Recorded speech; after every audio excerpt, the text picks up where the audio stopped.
வள்ளுவர் வாக்கு ஜோதிட நேயர்கள் அனைவருக்குமே அன்பான வணக்கம். நான் ரவினா. இன்றைய நேர்காணலில் நம்மோடு இணைந்திருக்கக்கூடிய சிறப்பு விருந்தினர் பாரம்பரிய திருவள்ளுவர் குலவம்சம் பிரசன்ன ஜோதிட ஞானி டாக்டர் சுப மாரிமுத்து அவர்கள் நம்மோடு இணைந்திருக்கிறார்.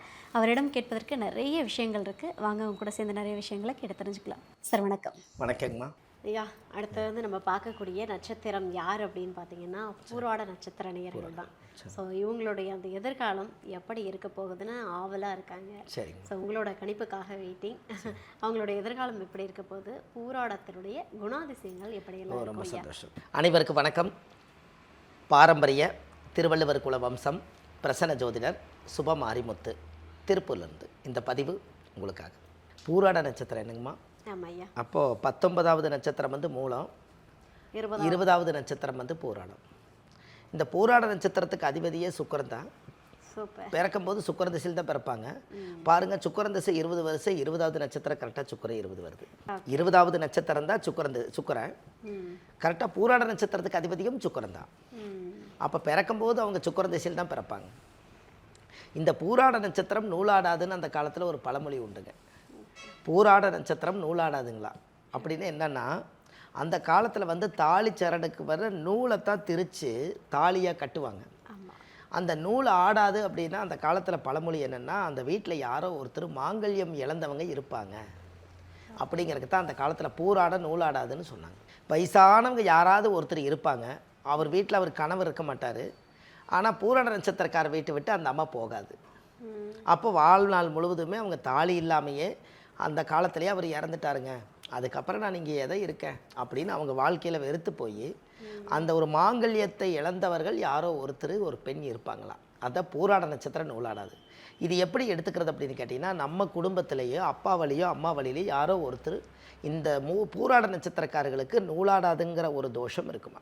அப்போ அந்த ஜாதகத்தில் வந்து அந்த பூராட நூலாடாதுன்னு எதுக்குன்னு அப்படின்னு கேட்டால், அந்த காலத்தில் காலச்சக்கரத்துக்கு 9வது ராசியில் தான் பூராட நட்சத்திரம் இருக்குதுங்க. இந்த பூராட நட்சத்திரக்காரு வாழ்க்கையில் போராடிட்டே இருப்பாங்கன்னு சொல்லுவாங்க. இவங்களுக்கு எப்போவுமே பாருங்கள், அது ஏன் போராடிட்டே இருக்கிறாங்கன்னா, பூராட நட்சத்திரம் வந்து தனுசு வீடு. தனுசு வந்து வில்லு அம்பு இருக்குங்களா, அதனால் இது எப்பவுமே போராடுறதுக்கு தயாராக இருக்குது. இதைத்தான் அந்த காலத்தில் முன்னோர்கள் இதை சொல்லி வச்சாங்க. இது மக்களுக்கு தெரியல. அது வந்து இன்னும் சொல்லப்போனால் கொஞ்சம் உடைச்சி சொன்னால் அது போர்க்கள ராசி. அங்கே தான் அம்பு வில்லும் இருக்குது. ஆஞ்சநேயரும் போருக்கு போனவர் தான். பூராடமும் போராட்டம் தான். எல்லாமே அங்கே தானே ஒளிஞ்சிருக்குதுங்க. அதனால தான் அந்த வந்து யுத்த ராசி எதுன்னு கேட்டிங்கன்னா, இருக்கிறதுலையே 12 ராசியில் யுத்த கழக ராசி தனுசு. அதனால தான் தனுசு ராசியில் பிறந்தா போராடிட்டே இருப்பாங்க அப்படிங்கிறது. பாருங்கள், இவர் ஆஞ்சநேயர் கல்யாணம் பண்ணலை, போருக்கு போனார், ராமருக்கு வாழ்க்கை கொடுத்தாரு, எல்லாமே செஞ்சு போட்டு அவர் அமைதியாயிட்டார். இதே பூராட நட்சத்திரத்தில் அவங்க பிறந்திருக்கனால நூலாடாதுன்னா வாழ்க்கையில் அவசர அவசரமாக போய் வாழுவாங்க, வாழ்க்கையை இழந்துட்டு வந்துடுவாங்க.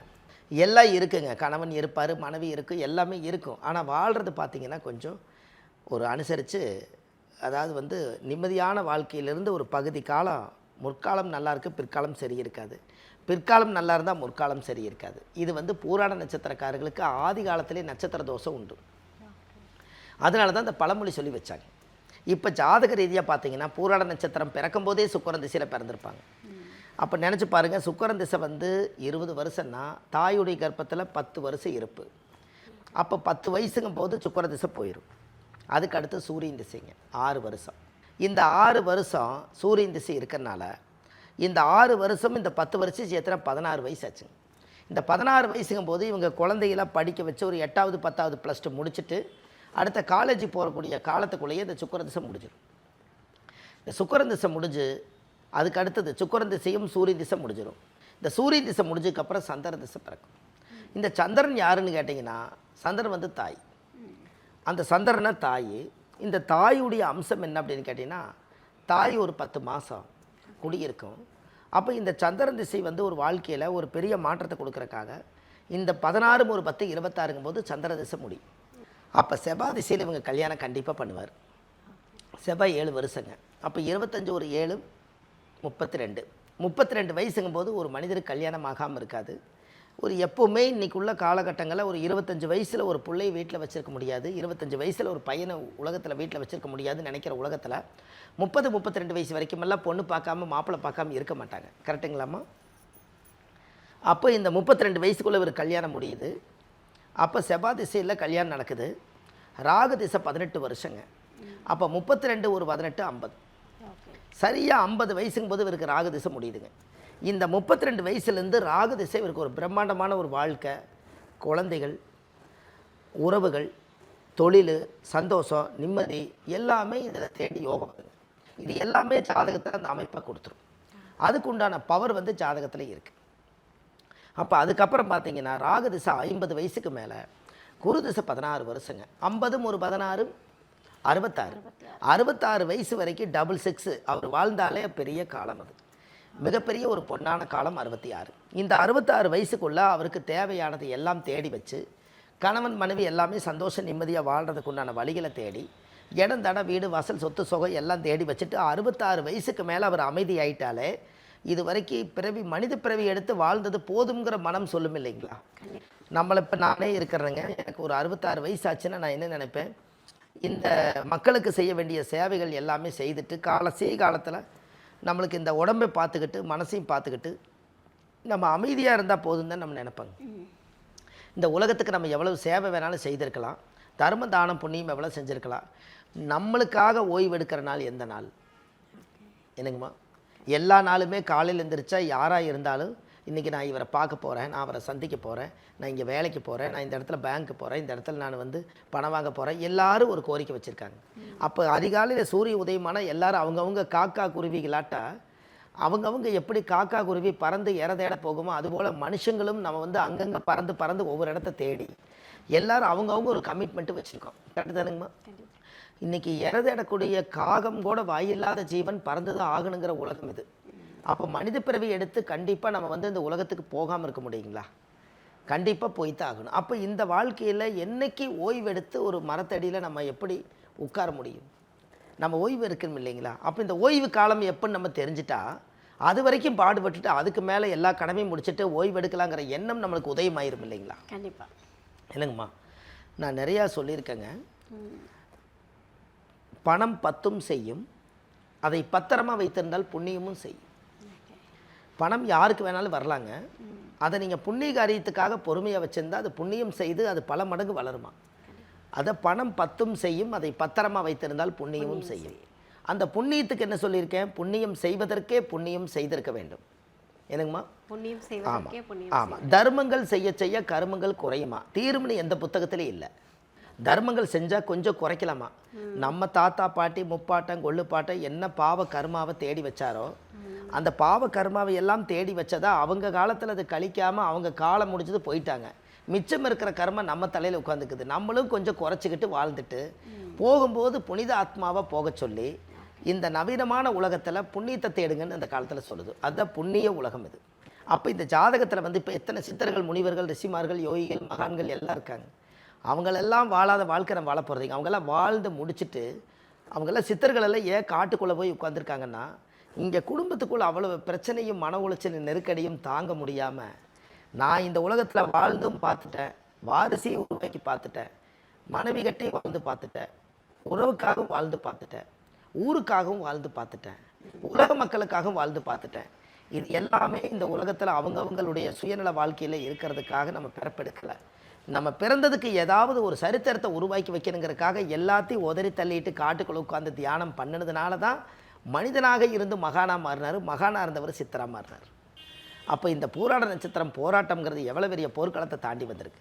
அப்போ இந்த பூராட நட்சத்திரத்தில் ஒரு பெண் பிறந்தாலும் ஒரு ஆண் பிறந்தாலும் அவங்களுக்கு கரெக்டாக இந்த ரிட்டையர்டு வயசுக்குள்ளே அவங்க வாழ்க்கை நல்லா இருக்கணும், எதிர்காலத்தில் ஒரு பெரிய மாற்றத்தை உருவாக்கணும். அவங்களுக்கு பாரம்பரியமாக அவங்க 2 பணம் எப்போவுமே காசு மிச்சப்படுத்தி பழகிடுவாங்க. அவங்க சம்பாரித்து இந்த பூலோகத்தில் நல்லா வாழணுங்கிற எண்ணம் இருக்கும். அந்த குடும்பத்துக்கு ஹெல்பிங் மைண்டு உள்ளவங்களாக இருப்பாங்க. பூராட நட்சத்திரக்காரி எப்போவுமே உதவி செய்யும் மனப்பான்மை இருக்கும். இந்த தனுசு ராசியாக இருக்கனால தனுசு ஒரு நாள் வெளில வந்து ராமரே அம்பை முறிச்சு போட்டு போய் தான் கல்யாணம் பண்ணார். ஆமாம். என்னங்கம்மா, இந்த அரக்கன் வேலை இனிமேல் எனக்கு வேண்டாம் அப்படின்னு. அப்போ ஒரு நாள் போராட்டம் ஒரு நாள் நிற்கத்தானே போதும். அப்போ கண்டிப்பாக அவங்களுக்கு முற்காலம் சரியில்லைன்னா பிற்காலம் நல்லாயிருக்கும், பிற்காலம் சரியில்லைன்னா முற்காலம் நல்லாயிருக்கும். எப்போவுமே கடவுள் 100 வருஷம் 120 வருஷத்தை 2ஆக பிரித்து வச்சிட்டாருங்க. 60 வருஷம் வரைக்கும் வாழ்க்கை இருக்குது. இந்த 60 வயசில் ஜாதகத்துக்குள்ளே எல்லாம் கலந்ததான் கலவையாக இருக்கும் பாருங்கள் வாழ்க்கை. எல்லாருடைய மனிதர்களையும் நீங்கள் சந்தித்து வந்துடுவீங்க பாருங்கள். உங்கள் உறவுன்னு எடுத்துகிட்டா உங்களுக்கு தாய் உலகில் எங்கேயோ ஒரு இடத்துல சந்தித்து அவங்கள நம்ம இந்த மைண்டில் ஏற்றுக்கலாமா ஏற்றுக்க வேண்டாமா, பிரச்சனை பண்ண வேண்டாமா, உறவாக எடுத்துக்கலாமா, எப்படி எடுத்துக்கலாம், எல்லாமே தெரிஞ்சிருப்பாருங்களேன். கடைசியில் பார்த்தா நமக்குள்ளேயே மனசுக்குள்ளே ஒரு எதிரியாக வளர்த்துக்கிட்டு அவங்க முன்னாடி நம்ம வைராக்கியமாக வாழ்ந்தாகணும்னு இந்த பூராட நட்சத்திரம் மனசுக்குள்ளே வந்து ஸ்ட்ராங்காக வச்சுக்கும். வெளியே சொல்லாதுங்க, ஆனால் உள்ளுக்குள்ளே இவங்க முன்னாடி நான் நல்லா வாழ்ந்து காமிக்கிறேன் பாரு, என்னை ஒரு கூட்டத்தில் வந்து என்னை வந்து சொல்லி காட்டிட்டாங்கல்ல, என்னை வந்து ஒரு கேவலப்படுத்தின மாதிரி சாட பேசிட்டாங்கல்ல, நான் அவங்க முன்னாடி நான் எங்கேயாவது பட்டணம் போயோ, நான் எங்கேயாவது ஒரு பக்கம் டவுனில் போயோ, நான் எங்கேயாவது பக்கம் நான் வேலை தேடி பொழைச்சி நான் காசு சம்பாரித்து வந்து உன் முன்னாடி இதே மாதிரி வீடு கட்டி உன் முன்னாடியே நான் கார் வாங்கி நான் வாழ்ந்து காமிக்கலைன்னா நான் எங்கள் அம்மா அப்பாவுக்கே நான் பிறக்கலைன்னு இப்படி சபதம் போட்டு இவங்களுக்குள்ளேயே மனசுக்குள்ளே வச்சுக்குவாங்க. ஆனால் வெளியே சொல்ல மாட்டாங்க. ஓகே, ஏன் அப்படின்னு கேட்டிங்கன்னா அந்த அளவுக்கு வைராக்கியமாக வாழக்கூடியது அதுதான். நான் பாருங்க முன்னாடி வாழ்ந்து காமிக்கிறேன்னு அந்த வைராக்கியம் எந்த நட்சத்திரத்துக்கு இருக்குன்னா போராட்டத்துக்கு தான் அதிகமாக இருக்குது. நீங்கள் அவங்ககிட்ட பகைச்சிட்டிங்கன்னா கிட்டத்தட்ட 18 வருஷம் அவங்க மனசு இறங்கி வராதுங்க. நாட்டாம படத்தில் சொன்ன மாதிரி இங்கே 18 வருஷம் தள்ளி வைக்கிறேன்னு சொல்கிறாரு இல்லைங்க, அது மாதிரி இவங்களே மனசுக்குள்ளே ஒதுக்கி வச்சுருவாங்கன்னு அந்த பூராட நட்சத்திரத்துக்கு. ஏன்னா அது ஆல்ரெடி சுக்கிர திசை தானே, அது அசுர குரு தானே, தேவகுரு கிடையாது இல்லைங்க. அப்போ இந்த அசுர குருவில் தான் அந்த மாதிரி வரும். அப்போ இவங்ககிட்ட என்னென்னா பகைச்சிக்கவும் கூடாது, நம்ம கரெக்டாக கௌரவமாக வாழணும். யாருடைய சப்போர்ட் இல்லைனாலும் தெய்வத்தோட சப்போர்ட்டை வச்சு அவங்க வாழ்ந்து ஜெயிச்சிருவாங்க. இதெல்லாம் பூராட நட்சத்திரக்காரர்களுக்கு வாழ்க்கையில் பெரிய ஒரு அற்புதமான விஷயங்க. இதெல்லாம் மக்கள் வந்து தெரிஞ்சு அவங்களுக்கு ஒரு கோயில் ஒன்று கொடுக்குறாங்க. கண்டிப்பாக நீங்கள் அந்த கோயிலில் போய் சாமிக்கு தேங்காய் பழம் மாலை கல்கண்டு வச்சு பூஜை பண்ணி அந்த கோவிலில் போய் சாமி கும்பிட்டு வந்தாச்சுன்னா அன்னையோட அந்த ஜாதகத்தில் இருக்கக்கூடிய அந்த தோஷம் நிவர்த்தி ஆயிருங்க. அதுக்கப்புறம் வாழ்க்கை நல்லாயிருக்கும்.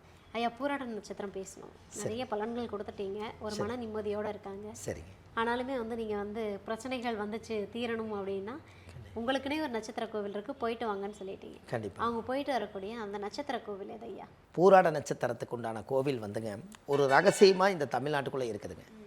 இந்த ரகசியமாக இந்த தமிழ்நாட்டுக்குள்ளே சித்தர்கள் அந்த காலத்திலேயே முனிவர்கள் இவங்கெல்லாம் வந்து பெரிய பெரிய மகான்கள் கட்டி வச்சுருக்காங்க. இது என்னென்னு கேட்டிங்கன்னா திருவையாறு கேள்விப்பட்டிருப்பீங்க. தஞ்சாவூர் பக்கத்தில் திருவையாறு. அங்கே தஞ்சாவூர் பக்கத்தில் திருவையாறு போகும் பாதையில் கொஞ்சம்